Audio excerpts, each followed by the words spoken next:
죽어서 그 혼이 화장장보다 매장이 가족 곁에 더 남아있다고 하는데 주역의 관점에서 궁금합니다.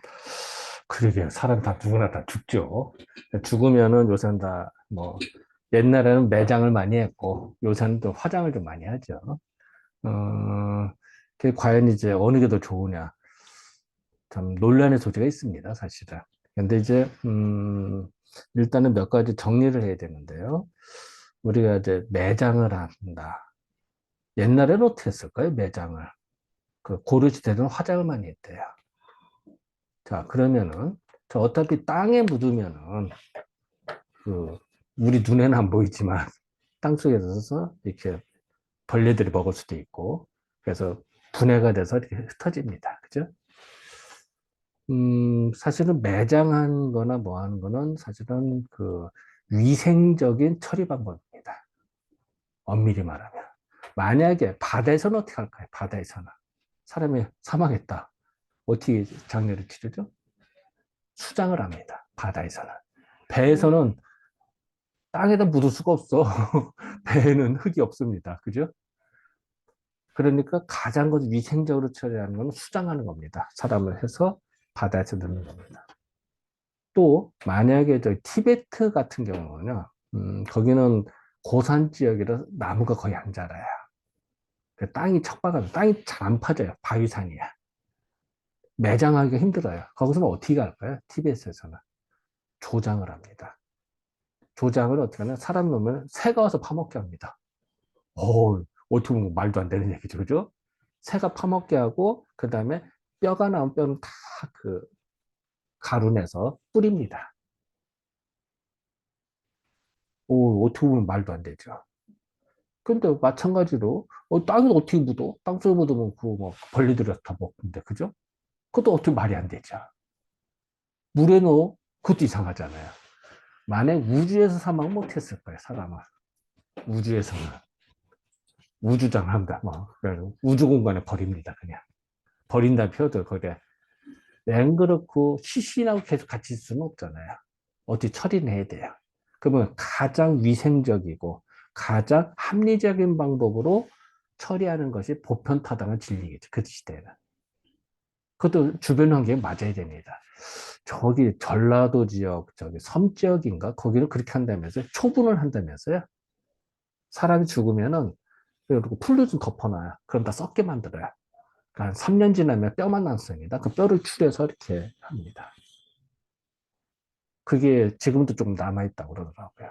일부 이제 시골이나 하지만 옛날 풍습 중에 또 우리 옛날 고인도 시대는 어떻게 했을까요? 옹관묘라고 해서 그렇게 느끼게 했습니다.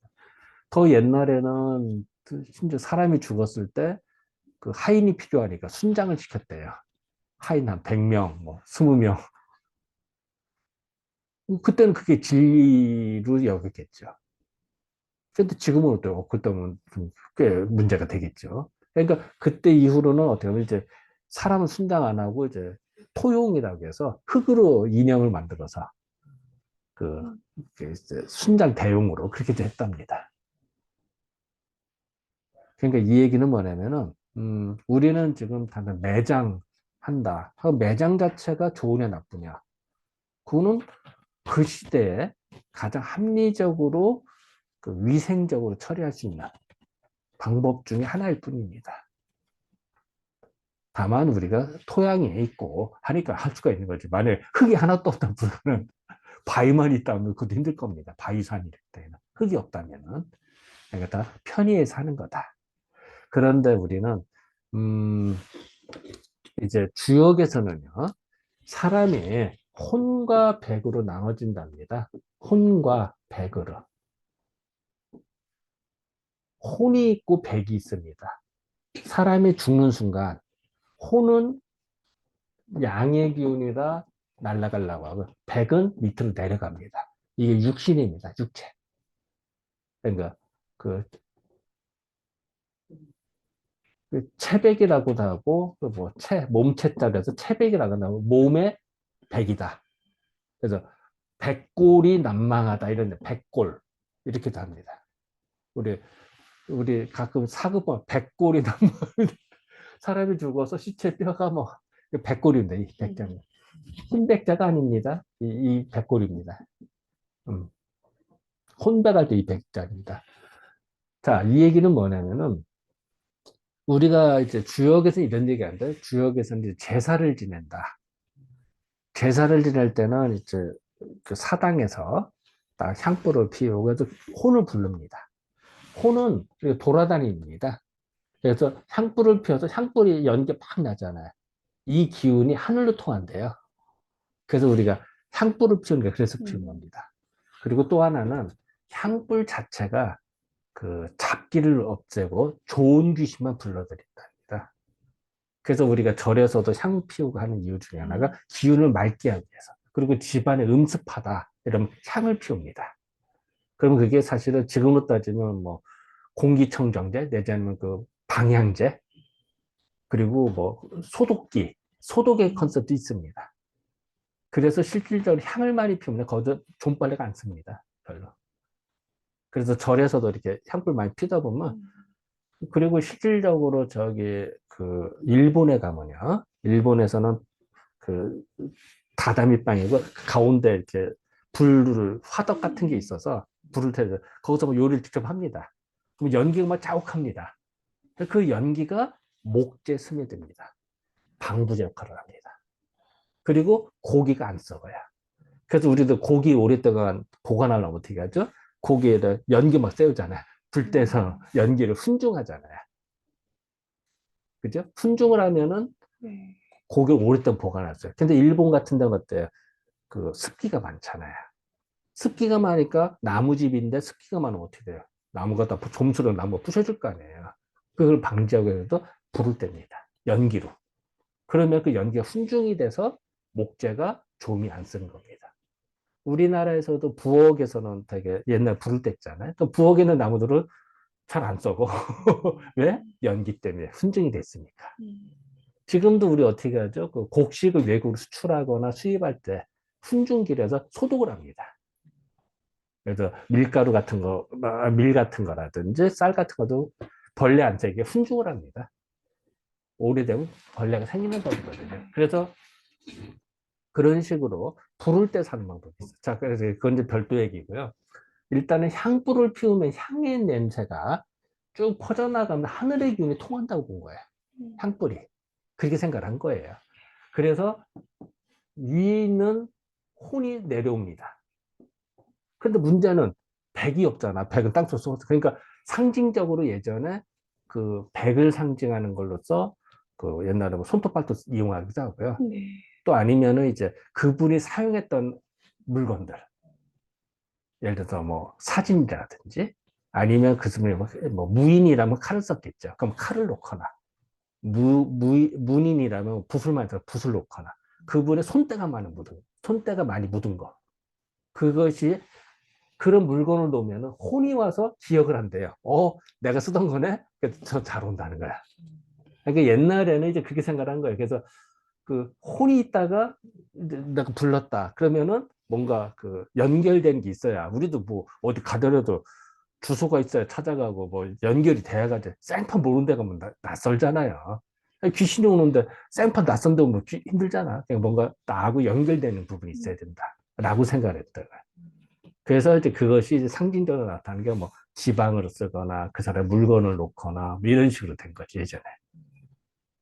그러기도 하고 또 상징적으로 이제 땅속에 묻었지만 이제 백을 다 걷다가 뼈를 그때마다 추려서 올 수는 없잖아요. 그러니까 상징적으로 흙을 조금 가져와서 나서 우리가 그 토지신 할 때 이제 그 술 하고서 술을 그러니까 그릇에다가 모래 조금 넣어서 이게 네. 그 술을 붓잖아. 이게 이제 토지신한테 그 상징적인 얘기죠. 왜냐면 백이 어디 묻혔을까요? 땅속에 묻혔으니까. 이제 그런 식 하늘과 땅에 이제 인사를 드리고 혼백을 부른다 이런 컨셉이겠죠. 자, 근데 우리가 중요한 거는요. 어떤 수장을 하든 우주장을 하든 조장을 하든 간에 그 사람을 기억할 수 있는 거를 연결된 부분을 찾아야 된다. 그게 대표적인 게 봉분입니다. 우리 땅 쪽에 묻고 그다음에 우리가 봉분 이렇게 무덤을 만들잖아요. 그죠? 그 비석도 좀 넣고 그러면은 뭔가 그분, 그러니까 돌아가신 고인을 추모할 수 있는, 고인을 기억할 수 있는 컨셉, 뭔가 연결고리가 되잖아요. 근데 이거는 그 당시에 이렇게 했던 거고, 지금은 요새는 어떻게 할까요? 뭐, 납골당에 뭐 이렇게 항아리에 놓기도 하고, 또 어디는 뭐, 그래서 수목장에서 큰 나무에 뿌려도 나무에다가 뭐 이렇게 새기거나 이렇게도 하고, 뭐 여러 가지 방법이 있겠죠. 다만 중요한 거는 어떤 게 정답이다 이게 아니라 그 시대에 가장 통용이 되고 무난한 정서가 그 당시에 사용을 했다는 거죠. 그래서 여기서 중요한 거는 하늘의 혼을 부르지만 백을 어떻게 불러낼 것이냐. 그래서 그걸 뭐 이제 그런 방법성의 문제에서 이제 상징적으로 얘기를 한 거죠. 그래서 여기서는 우리가 그렇기 때문에 이제 기운이 감응된다 이런 얘기합니다. 하늘의 기운과 내가 감응. 그래서 주역에서는 제사 지내는 걸 상당히 중시했는데요. 음, 이유가 있습니다. 예를 들어서 백성이 옛날에 이제 옛날 백성으로서는 국민이라고 했겠죠. 근데 어쨌든 편의는 백성이라고 합시다. 백성들의 마음을 하나로 모아야 돼. 국가의 행사로. 그래서 제사가 필요한 겁니다. 쉽게 말하면은 지금 우리가 그 정치인이나 아니면 뭐 대학교 교수가 강의한다 많아. 그런데 연예인이 와서 공연한다면 다 모입니다. 왜? 연예인이 귀인이거든. 귀족이야, 완전히. 연예인 온다면 구름대같이 모입니다. 유명 가수가 온다면 더 모입니다. 마찬가지 옛날에는 어떻게 했을까? 옛날에는 국가 행사를 제사를 통해서 화려하게 하면서 사람들을 구경거리로 모이게 합니다. 그리고 모이면 어때요? 소도 잡고 돼지도 잡고 그걸 나눠줍니다. 그럼 고기도 먹고 신나요. 옛날에는 소고기 먹기가 쉽지 않았습니다. 비쌌습니다. 그러니까 그거를 나눠줄 수가 있나. 그러니까 제사를 희생을 치른다. 소를 잡은 거예요. 그렇게 하면은 그 사람들이 많이 모여요. 지금은 따지면은 그 연예인 초청해서 국가 행사로 막 하는 거랑 같은. 그러는 속에서 사람들의 마음이 모여집니다. 그러니까 한 나라가 있다. 그러면 국가를 유지하려면은 백성들의 마음 다 모으게 해야 돼. 네. 국가 행사를 해야 돼. 국가적인 행사를 해야 되는데 방법이 뭐냐? 그게 제례를 통해서, 제사를 통해서. 우리나라의 선조가 누군가 이 제사를 통하는 거야. 다 누구고, 백성 누구도 다 자기 조상들이 있단 말이죠. 이 힘들이 모여서 하나의 백성이에요. 우리 한 사람, 한 민족이 아니면 우리는 피를 나눈 사람들이야. 우리는 조상의 어를 같이 어울리는 사람이야. 라고 해서 백성의 마음이 모여. 그러니까 제례를 중시 안 할 수가 없었던 거죠. 그렇다고 해도 지금은 어떠냐? 지금은 왜 뭐, 귀찮은 거지. 지금은 제대할 때 사람이 모이나? 연예인이 많이 모이지. 개념이 달라진 거죠. 다만 중요한 거는 국가적인 백성들의 마음을 하나로 모으기 위한 방법이었다. 그래서 그런 식으로 조상의 운을 모은다. 라는 컨셉으로 받아들인 거죠. 근데 이제 시대가 계속 달라지니까 지금은 다시 말씀 어떻게 될까? 백성들, 일반 국민들이 좋아하는 컨셉으로 이벤트를 만들어야겠죠. 요즘 뭐 북 콘서트를 하거나 뭐 아니면 뭐 연주회를 하거나 아니면 뮤지컬을 하거나 이것도 하나의 방법이겠죠. 이런 것이 방법이죠. 그래서 어쨌든 중요한 거는 우리가 뭐 그 매장을 해야만 혼이 오기 쉽다. 이건 아니고요. 뭘 하든지 그건 상관없고요. 다만 보편타당한 정서로 누구나 이게 좋겠어 하는 게 정답이다. 이렇게 생각하는 게 좋다라는 거죠. 네. 그렇게 좀 답변 드리면 될까요? 네. 감사합니다. 네.